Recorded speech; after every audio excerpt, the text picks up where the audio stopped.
Alors c'est mon atelier ici, c'est là où je fabrique des petites choses.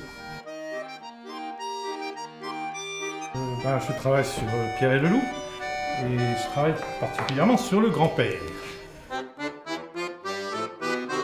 Voilà. Alors là le grand-père, il n'a pas de tête parce que il y a plusieurs grands-pères, enfin il y a plusieurs marionnettes du grand-père. Ouais. Donc là c'est un petit bout de raku. Ouais. Donc il n'a pas de tête. Sans Pourquoi? tête, parce que il y a une chinoise, il y a encore une marionnette sac, et donc il faut multiplier les têtes de grand-père. Ouais, ouais. Donc là, on a une machine à multiplier.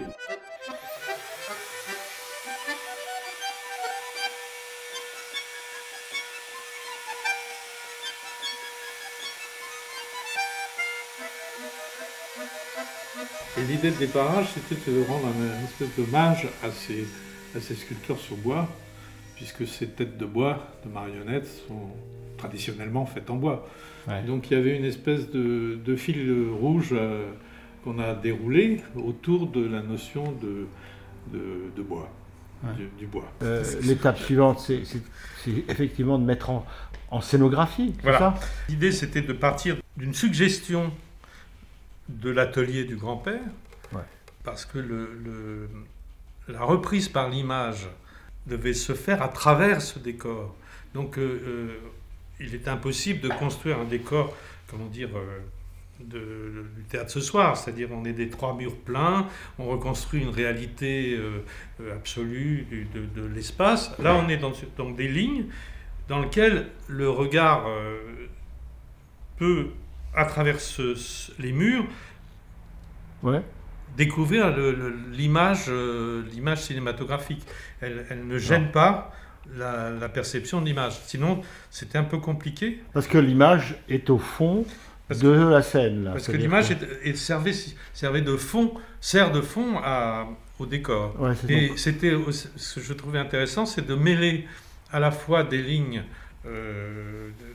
d'architecture de la maison, ouais. Dans l'image fiction. Ouais. Du coup, on a une superposition d'un théâtre, d'une notion d'espace concrète, avec une projection sur 2 dimensions. Là, nous avons la fenêtre, qui est donc cette fenêtre dans laquelle il y a la projection, ouais. D'une image. De l'image de la cour de grand-père. De la cour du grand-père, absolument. Et on suivra 1 heure ce qui se passe dans cette cour. Et puis, l'établi qu'il a utilisé toute sa vie et dont on va découvrir, en fait, c'est ça, quoi. Comme il est ici. Ouais. Et là, peut-être qu'il condamne définitivement son établi en le transformant en paysage de Pierre et le Loup. Ouais.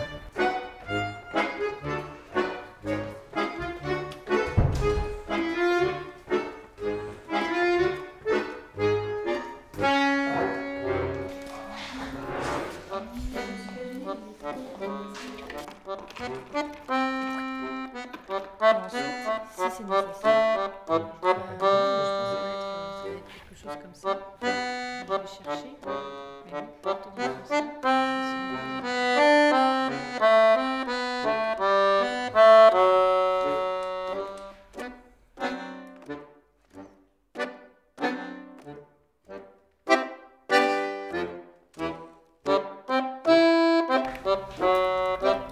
Et puis cet oiseau, en fait, il est fait avec des bouts de bouleau.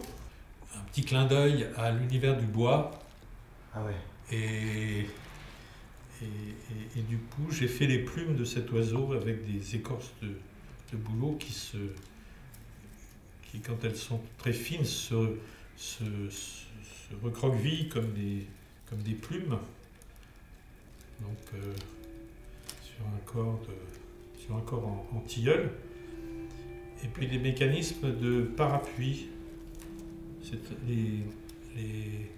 Les baleines de parapluie ont des petites rotules qui sont très très efficaces. Ah ouais, ouais. Là, après ça, il y aura de la finition à faire, peut-être des cheveux à poser. Mais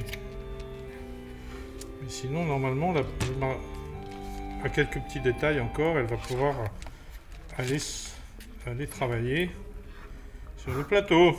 Ça, il faut que ça travaille ces petites marionnettes quand même. Alors, j'ai prévu un retour. Alors, je mettrai une vis plus tard. Parce qu'il y a un problème de tension du ressort. Là, Ah ouais. je mets un piton à l'arrière de la tête pour avoir une prise. Voilà.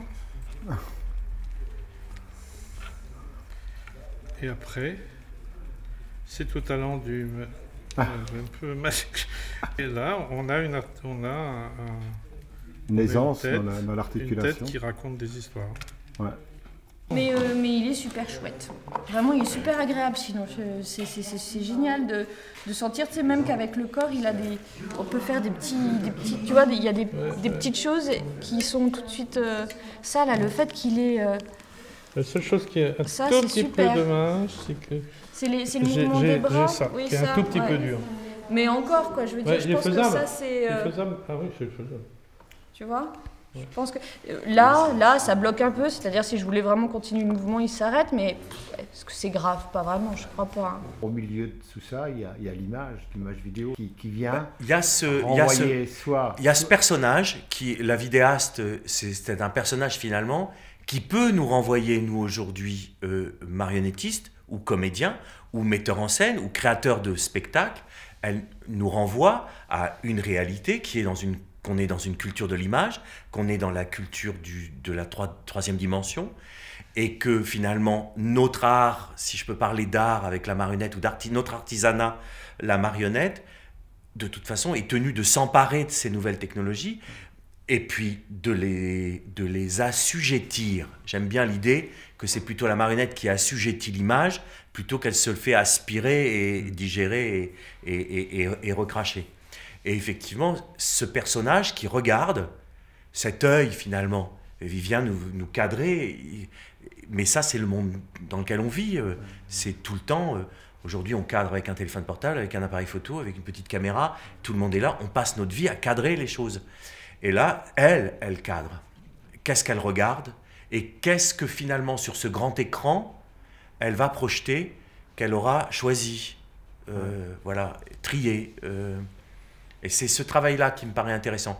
De la même façon que travailler pour moi avec la marionnette avec les nouvelles technologies, c'est l'obligation de trier par le sens.